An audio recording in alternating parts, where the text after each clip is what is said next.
হযরত সুলাইমান আলাইহিসসালাম এর শাম ও ইরাক সাম্রাজ্যের পার্শ্ববর্তী ইয়েমেন তথা সাবা রাজ্যের রানী ছিলেন বিলকিস বিনতু সাহারা বিন হাদাদিদ বিন শারহি। তিনি ছিলেন শাম বিন নূহ আলাইহিসসালাম এর 18তম অধস্তন বংশধর। তার ঊর্ধ্বতন নবম পিতামহের নাম ছিলেন সাবা।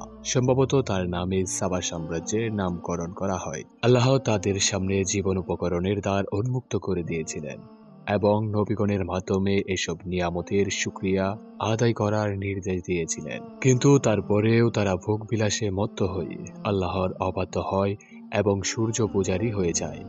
ফলে তাদের উপরে প্লাবনের আযাব প্রেরিত হয় ও সবকিছু ধ্বংস হয়ে যায়। আল্লাহ সূরা সাবার 15 হতে 17 নম্বর আয়াতে এই সম্প্রদায় সম্পর্কে আলোকপাত করেছেন। সুপ্রিয় দর্শক, আমাদের নতুন একটি এপিসোডে আপনাকে স্বাগতম। চলুন আজকের এই এপিসোডের মাধ্যমে রহস্যময় রানী বিলকিস সম্পর্কে বিস্তারিত জানার চেষ্টা করি। তো চলুন শুরু করা যাক। দুনিয়াবি দিক দিয়ে এই সাবা সাম্রাজ্য খুবই সমৃদ্ধ এবং শান শৌকতে পূর্ণ ছিল। তাদের সম্পর্কে হযরত সুলাইমান আলাইহিসসালামের কিছু জানা ছিল না, এ বলেই কুরআনে বর্ণনায় প্রতীয়মান হয়। তার এই না জানাটা বিস্ময়কর কিছু ছিল না। ইয়াকুব আলাইহিসসালাম তার বাড়ির অনতি দূরে তার সন্তান ইউসুফকে কুয়ায় নিক্ষেপের ঘটনা জানতে পারেননি। বস্তুত আল্লাহ যতটুকু ইলম বান্দাকে দেন তার বেশি জানার ক্ষমতা কারণে পার্শ্ববর্তী সাবা সাম্রাজ্য সম্পর্কে পূর্বে না জানা এবং পরে জানার মাধ্যমে যে কি মঙ্গল নিহিত ছিল তা পরবর্তী ঘটনাগুলোতেই প্রমাণিত হয়েছে এবং রানী বিলকিস সুলাইমান আলাইহিসসালামের হয়ে যান। বস্তুত হুদহুদ পাখি তাদের সম্পর্কে হযরত সুলাইমান আলাইহিসসালামের নিকটে এসে প্রথম খবর দেয়। তার বর্ণিত প্রতিবেদনটি ছিল কুরআনের ভাষায়। আমি এক মহিলাকে সাবাবাসীদের উপরে রাজত্ব করতে দেখেছি। তাকে সবকিছুই দেওয়া হয়েছে এবং তার একটা বিরাট সিংহাসন আছে। আমি তাকে ও তার সম্প্রদায়কে দেখলাম তারা আল্লাহর পরিবর্তে সূর্যকে সিজদা করছে।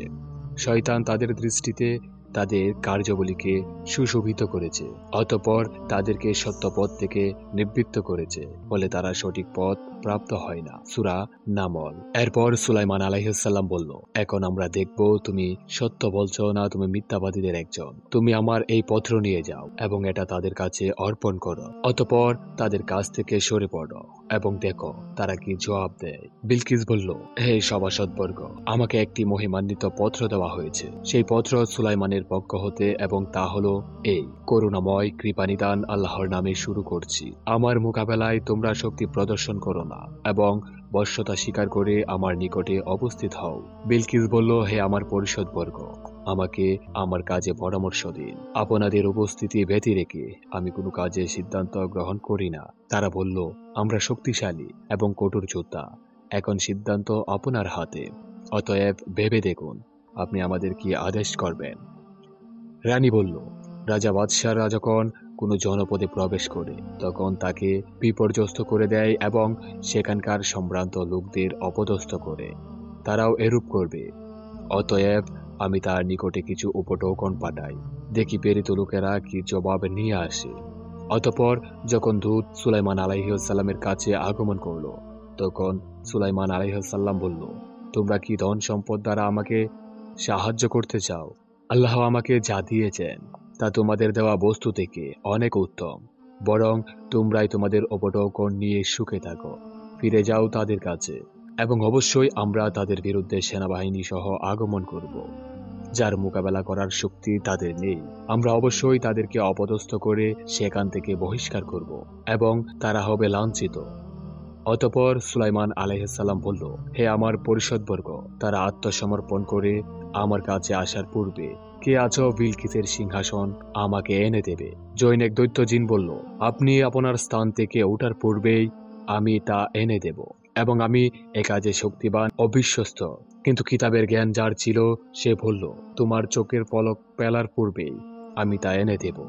অতঃপর সুলাইমান আলাইহিসসালাম যখন তার সামনে রক্ষিত দেখল তখন বলল, এটা আমার পালনকর্তার অনুগ্রহ, যাতে তিনি আমাকে পরীক্ষা করেন যে আমি শুকরিয়া আদায় করি না অকৃতজ্ঞতা প্রকাশ করি। যে ব্যক্তি কৃতজ্ঞতা প্রকাশ করে সে নিজের কল্যাণের জন্য তা করে থাকে এবং যে অকৃতজ্ঞতা প্রকাশ করে সে জানুক যে আমার পালনকর্তা অভাবমুক্ত ও কৃপাময়। সূরা নামল। সুলাইমান আলাইহিসসালাম বলল, বিলকিসের সিংহাসনের আকৃতি বদলিয়ে দাও, দেখব সে সঠিক বস্তু চিনতে পারে না সে তাদের অন্তর্ভুক্ত যারা সঠিক পথ খুঁজে পায় না। অতঃপর যখন বিলকিস এসে গেল তখন তাকে জিজ্ঞাসা করা হলো, আপনার সিংহাসন কি এইরূপী? সে বলল, মনে হয় এটা সেটি হবে। আমরা পূর্বে সবকিছু অবগত করেছি এবং আমরা আজ্ঞাবহ হয়ে গেছি। বস্তুত আল্লাহর পরিবর্তে সে যার উপাসনা করত সেই তাকে ঈমান থেকে বিরত রেখেছিল।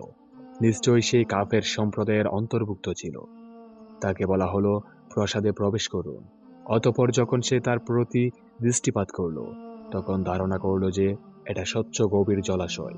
ফলে সে তার পায়ের গোছা খুলে ফেলল।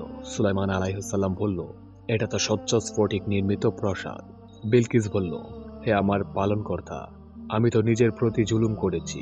আমি সুলাইমানের সাথে বিশ্বজাহানের পালনকর্তা আল্লাহর নিকটে আত্মসমর্পণ করলাম। সূরা নামল। সূরা নামল 22 হতে 44 আয়াত পর্যন্ত। আগে যা বলেছি এতটুকু বর্ণিত 23টি আয়াতে রানী বিলকিসের কাহিনী শেষ হয়েছে। এর মতো 40তম আয়াতে যার কাছে কিতাবের জ্ঞান ছিল বলে কাকে বোঝানো হয়েছে এ বিষয়ে তাফসীরগণ মতভেদ করেছেন। তার মধ্যে প্রবল মত হলো এই যে তিনি ছিলেন স্বয়ং হযরত সুলাইমান আলাইহিসসালাম, কেননা আল্লাহর কিতাবের সর্বাধিক জ্ঞান তারই ছিল। তিনি এর দ্বারা উপস্থিত জিন ও মানুষ পরিষদ বর্গকে বুঝিয়ে দিলেন যে তোমাদের সাহায্য ছাড়াও আল্লাহ অন্যের মাধ্যমে অর্থাৎ ফেরেশতাদের মাধ্যমে আমাকে সাহায্য করে থাকেন, আর এটি হলো আমার পালনকর্তার অনুগ্রহ।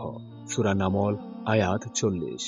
দ্বিতীয়ত, গোটা ব্যাপারটাই ছিল একটা মুজিজা এবং রানী বিলকিসকে আল্লাহর সর্বোচ্চ ক্ষমতা প্রদর্শন করাই ছিল তার উদ্দেশ্য।